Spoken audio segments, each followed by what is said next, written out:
विषय मराठी बालभारती इयत्ता तिसरी. हिरव्यागार झाडावर. एका जंगलात एक छोटेसे झाड होते. हिरव्या हिरव्या रंगाचे, लहान लहान फांद्यांचे. हवेला त्या झाडाबरोबर बोलायला फार आवडायचे.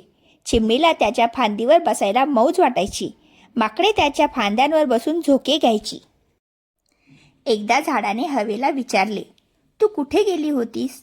हवा म्हणाली, गेले होते डोंगरावर. पतंग उडवले मुलांबरोबर. ढगांना हलवले गरगर.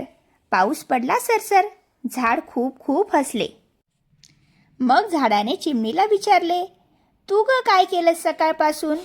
चिमणी गाणे गुणगुणत म्हणाली, दाणे खाल्ले पोटभर, गाणे गायले गळाभर. तेवढ्यात तिथे माकड आले आणि म्हणाले, आजचा दिवस मजेदार. मिठाई फळे तजेलदार, टोपी माझी सुटकेदार. चौघेही खूप हसले. नंतर सगळे आपापल्या घरी परतले. सगळे गेल्यावर छोटे झाड हिरमुसले. ते स्वतःशी म्हणाले, मी इकडून तिकडे कुठे जाऊ शकत नाही, नाचू शकत नाही. त्याला खूप रडायला आले. ते पाहून त्याच्या शेजारचे मोठे झाड म्हणाले, अरे असा दुःखी का होतस? आपण झाडं आहोत. आपली मुळं जमिनीत घट्ट रुतलेली आहेत. आपण सहजासहजी पडत नाही. पक्षी आपल्या फांद्यांवर घरटे बांधतात. आपण एका जागी थांबलो नाही तर माती पकडून कशी ठेवणार? माती वाहून जाईल ना. माती वाहून गेली तर काय होईल? छोट्या झाडाने कुतूहलाने विचारले. माती नाही तर शेती नाही, शेती नाही तर अन्नधान्य नाही. मग माणूस काय खाणार?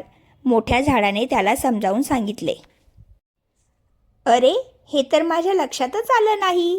छोटे झाड म्हणाले, अरे आपण ढग अडवतो, त्यामुळे पाऊस पडतो, सर्वांना पाणी मिळते, आपल्या पानाफुलांचाही लोकांना उपयोग होतो. मोठे झाड म्हणाले. मोठ्या झाडाचे म्हणणे छोट्या झाडाला पटले.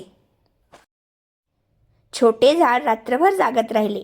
केव्हा एकदाची सकाळ होईल आणि माकडे, चिमण्या, पक्षी येतील याची ते वाट पाहू लागले.